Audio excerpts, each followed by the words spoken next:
इस वीडियो में हम NCERT पैटर्न पर आधारित क्लास 10 के मैथमेटिक्स के चैप्टर 10 को लर्न करेंगे, जिसका नाम है सर्किल।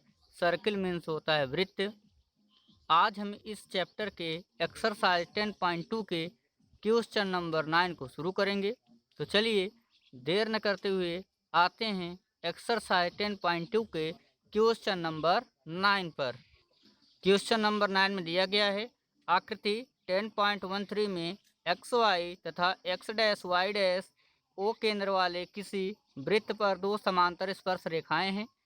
तो देखिए ध्यान दीजिए, यहाँ कह रहा है ओ केंद्र वाले किसी वृत्त पर। तो ये हमारा एक सर्किल है, सर्किल मीन्स वृत्त है, और इसका सेंटर क्या है, ओ है। और इस वृत्त पर दो स्पर्श रेखाएं हैं, एक एक्स वाई है, एक एक्स वाई है, और दूसरा है एक्स डैश वाई डैश, दूसरा है हमारा एक्स डैश वाई डैश। यही कह रहा था कि एक्स वाई तथा x dash y dash O केंद्र वाले किसी वृत्त पर दो समांतर स्पर्श रेखाएं हैं। तो एक्स वाई और एक्स डैश वाई डैश केंद्र ओ वाले वृत्त पर दो स्पर्श रेखाएं, दो समांतर स्पर्श रेखाएं हैं।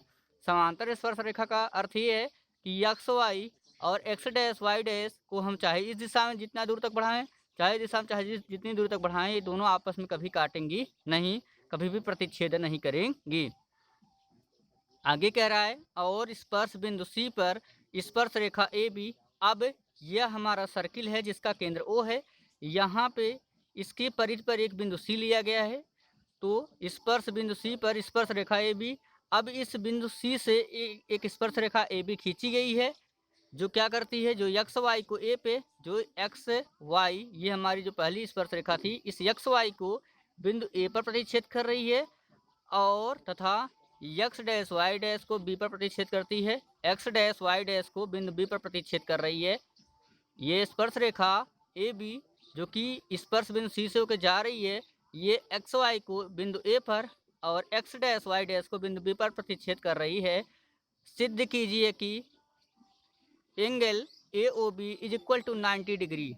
हमें सिद्ध करना है कि कोण A O B is equal to 90 degree है। यहाँ पे कोण ए ओ बी अर्थात हमें ये एंगल बताना है कि ये एंगल यहाँ से यहाँ तक का जो एंगल बनेगा, ये ए ओ बी, ये एंगल 90 डिग्री का होगा। हमें यही सिद्ध करके दिखाना है। तो चलिए चित्र हमने समझ ही लिया है। अब थोड़ा सा ध्यान दीजिए, एक हमें यहाँ पे रचना करनी पड़ेगी कि दिए गए चित्र में बिंदु ओ को, दिए गए चित्र में बिंदु ओ को बिंदु सी से मिलाया। ये जो हमारा सर्किल का केंद्र ओ था, इसको हमने इस बिंदु ओ को, केंद्र के बिंदु ओ को, यहाँ जो स्पर्श बिंदु था सी, इससे क्या कर दिया, मिला दिया। तो चलिए मिलाते हैं इसे। हमने क्या किया, इस सर्किल के केंद्र ओ को यहाँ स्पर्श बिंदु सी से मिला दिया। यही हमारी रचना हो गई।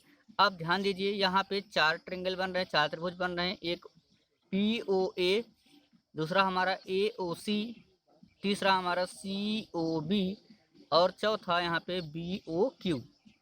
तो चाहे ऊपर का दो ट्रायंगल हम ले लें, चाहे नीचे का दो ट्रायंगल ले लें, दो त्रिभुज ले लें, तो हम चलेंगे त्रिभुज नीचे का ही ले लेते हैं, सी ओ बी और बी ओ क्यू। आप ऊपर का दो लेके एक बार आप सिद्ध कर लीजिएगा, उससे भी आंसर आएगा और इससे भी आंसर आएगा। तो चलिए पहले हम चलते हैं नीचे वाले सही करके आपको दिखाते हैं।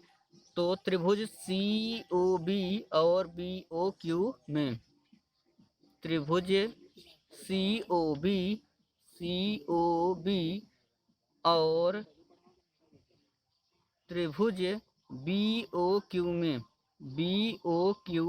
में चलेंगे हम। ध्यान दीजिए, तो किसी भी वृत्त की त्रिज्याएं आपस में बराबर होती हैं। त्रिज्या क्या होती है, वृत्त के केंद्र से परिधि को मिलाने वाली रेखा वृत्त की त्रिज्या कहलाती है। वृत्त के केंद्र से परिधि को मिलाने वाली रेखा वृत्त की त्रिज्या कहलाती है। यहाँ ये भी केंद्र है और ये भी क्या है, हमारी त्रिज्या है। ऐसे यहाँ पे ये केंद्र है और ये हमारी क्या है, ये दोनों मिलाएंगे तो क्या हो, ओ क्यू त्रिज्या है और ओ सी भी क्या है, त्रिज्या है।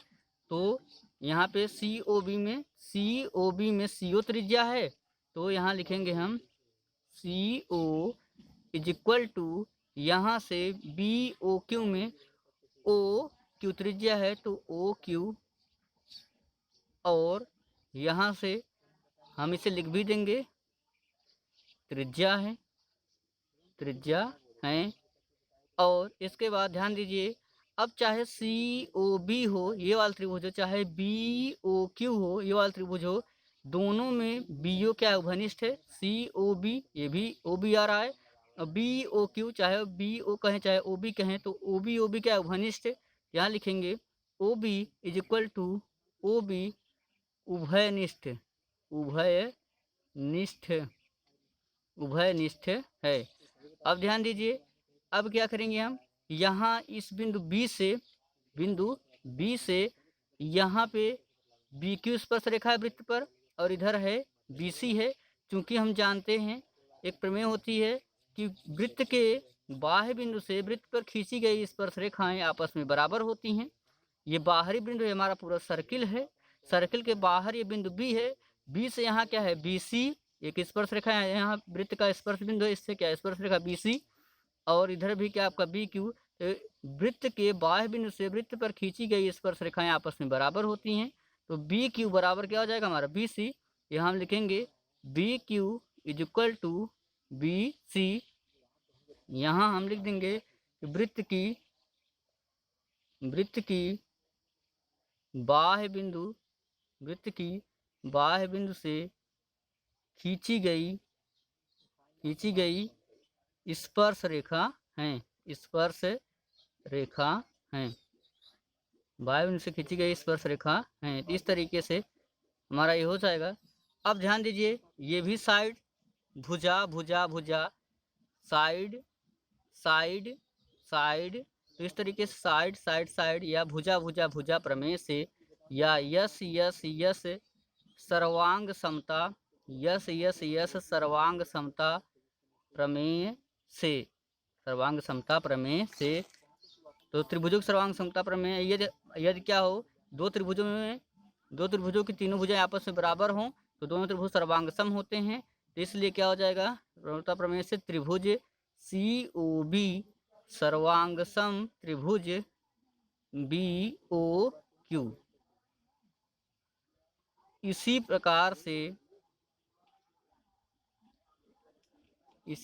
प्रकार से हम कह सकते हैं कि जो हमारा दूसरा वाला दो त्रिभुज और बचे थे, AOC और AOP, ये ऊपर दो त्रिभुज और भी बचे थे, तो AOC सर्वांगसम त्रिभुज हो जाएगा AOP। इसी प्रकार से त्रिभुज AOC सर्वांगसम त्रिभुज AOP, त्रिभुज AOC सर्वांगसम त्रिभुज AOP। अब ध्यान दीजिए, सर्वांगसम का अर्थ होता है सभी रूप से बराबर, सभी रूप से समान। तो यहाँ पे त्रिभुज हमारा जो था COB सर्वांगसम हुआ BOQ के सर्वांगसम त्रिभुज BOQ, अर्थात जब त्रिभुज सर्वांगसम है तो उनके सभी भाग क्या होंगे, बराबर होंगे। यहाँ से हो जाएगा COB में, इस COB में हम लेंगे कोण COB।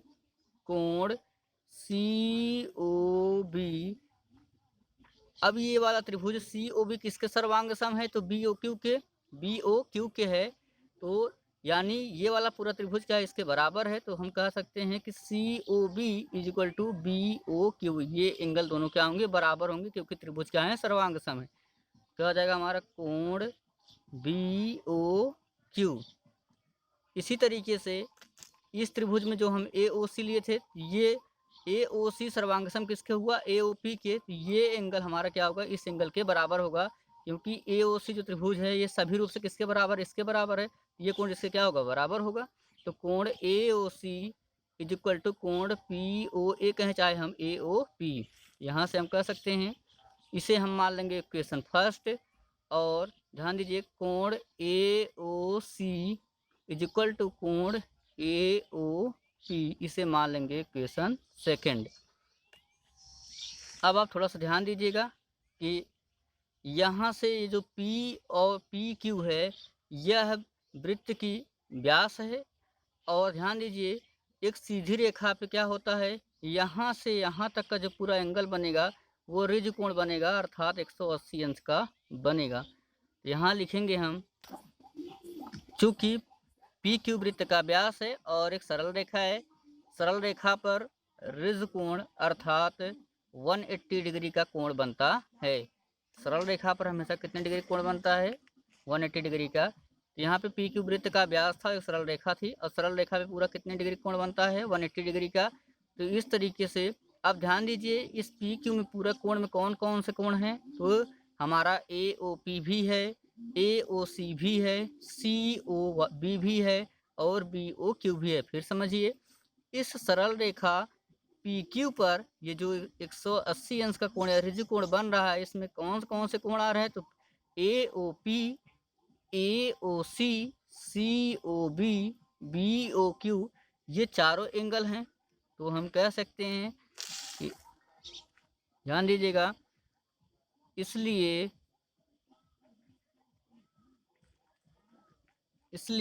यहाँ से ध्यान दीजिए, ये कोण सी ओ बी, चारों कोण लेंगे हम, सी ओ बी ओ क्यू, ए ओ सी, ए ओ पी। कोण सी ओ बी प्लस कोण यहाँ पे बी ओ क्यू प्लस कोण यहाँ पे ए ओ सी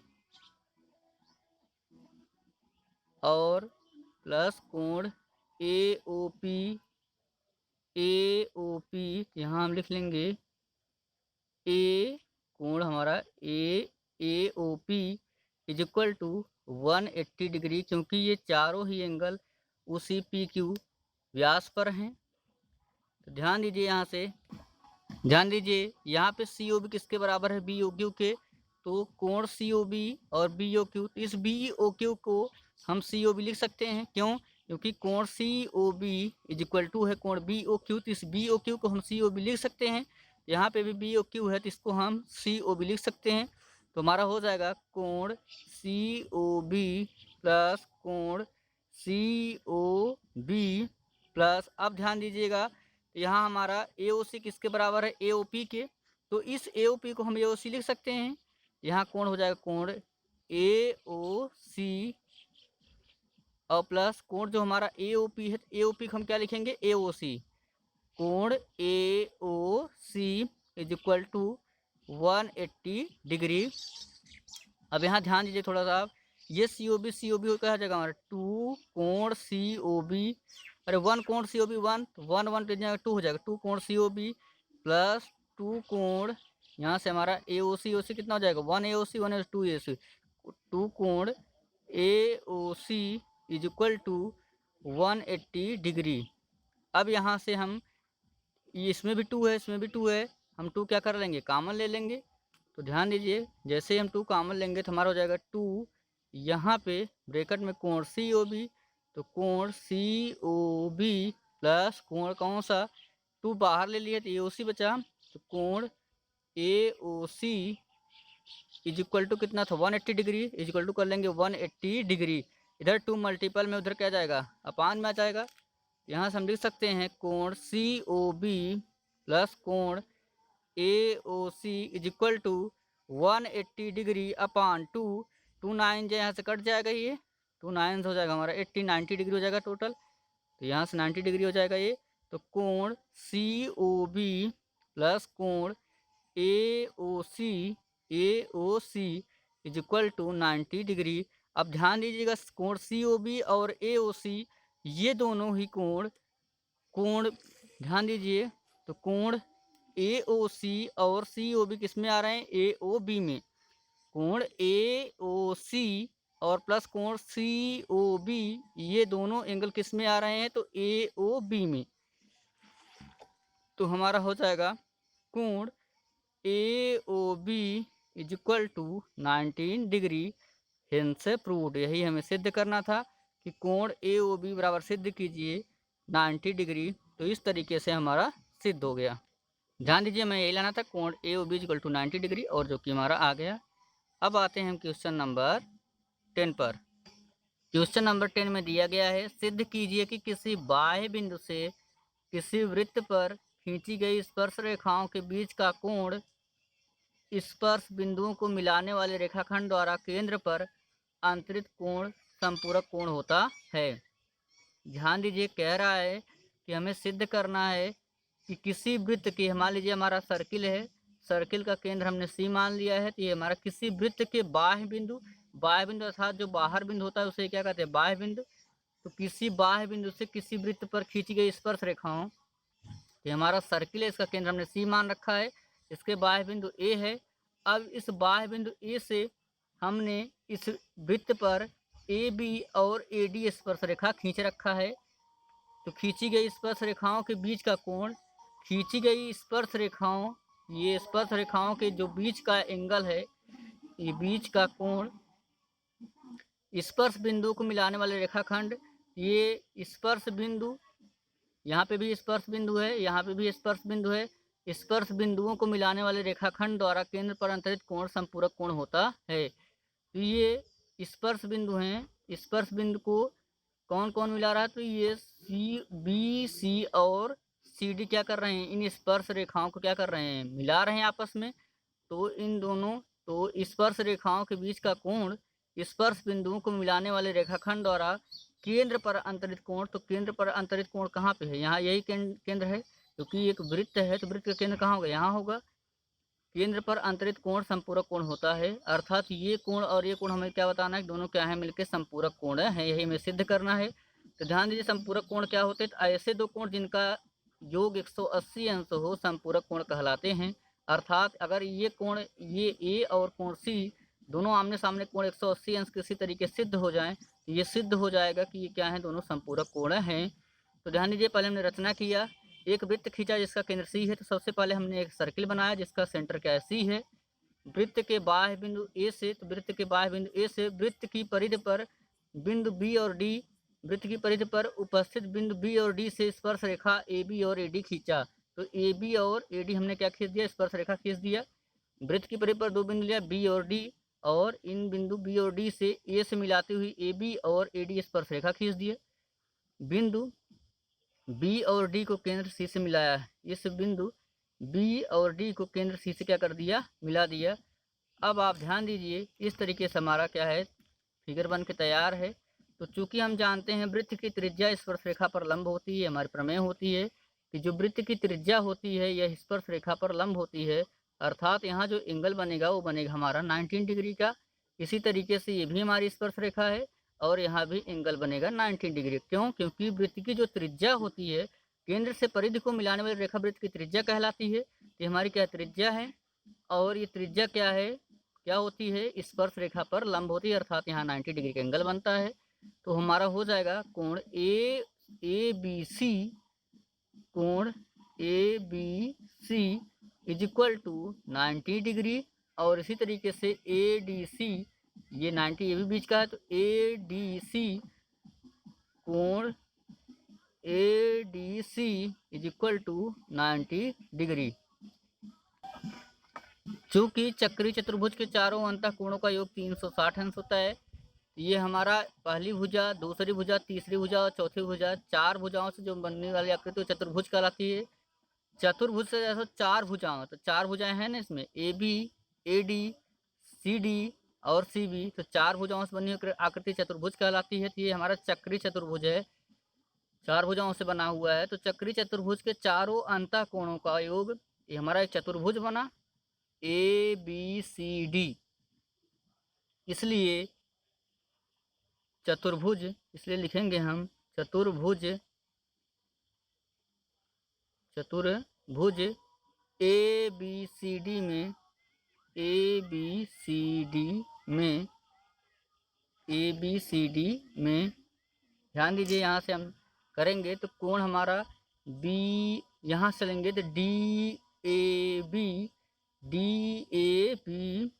कोण डी ए बी प्लस कोण यहाँ से ए बी सी, कोण ए बी सी प्लस कोण बी सी डी, कोण बी सी डी, और प्लस कोण यहाँ से हमारा सी डी ए, कोण C D A is equal to 360 degree.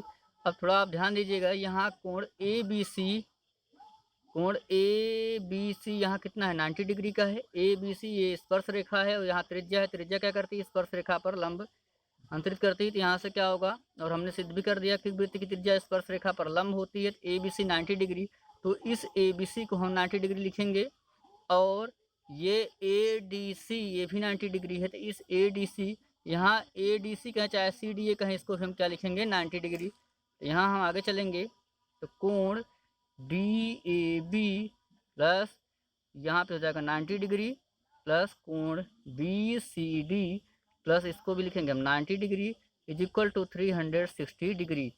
ध्यान दीजिए 90 हो जाएगा 180। यहाँ कोण DAB प्लस कोण ये लिखेंगे हम BCD, इसको और इसको ऐड कर देंगे plus 180 degree is equal to 360 degree. अब 180 इधर जाएगा तो हमारा हो जाएगा कोण DAB प्लस कोण BCD is equal to 360 degree minus 180 degree. यहाँ से हो जाएगा हमारा कोण DAB प्लस कोण BCD is equal to 180 degree. 360 degree में से जब हम 180 डिग्री को माइनस करेंगे तो हमारा आ जाएगा 180 डिग्री। तो कोण DAB और BCD चित्र में हम देखेंगे, यहाँ से DAB और BCD ये दोनों आमने सामने के कोण हैं। अब दोनों मिलके 180 हो गए हैं। इस प्रकार हम कह सकते हैं किसी बाह्य बिंदु से किसी वृत्त पर खींची गई स्पर्श रेखाओं के बीच का कोण स्पर्श बिंदु को मिलाने वाले रेखाखंड द्वारा केंद्र पर अंतरित कोण संपूरक कोण होता है। संपूरक कोण कैसे हुआ कि कोण DAB प्लस कोण BCD आमने सामने कोण दोनों 180 डिग्री के बराबर हैं, तो ऐसे दो कोण जिनका योग 180 डिग्री होता है वो संपूरक कोण कहलाते हैं। इस तरीके से हमारा ये भी सिद्ध हो गया। हम लिख देंगे हेंस प्रूव्ड। आशा करता हूँ आपको मेरा वीडियो पसंद आया होगा। अगर मेरा वीडियो आपको पसंद आया हो तो इस वीडियो को लाइक ज़रूर कीजिएगा और कमेंट करना बिल्कुल न भूलिएगा। और मैंने अभी तक चैप्टर 8 और चैप्टर 9 भी पढ़ा रखा है। अगर आप मेरे चैनल पर नए हैं तो आप मेरे चैनल को सब्सक्राइब कर लीजिए। जैसे ही आप मेरे चैनल को सब्सक्राइब करेंगे वो वीडियो आपको आसानी से मिल जाएंगे। Thanks for watching my videos.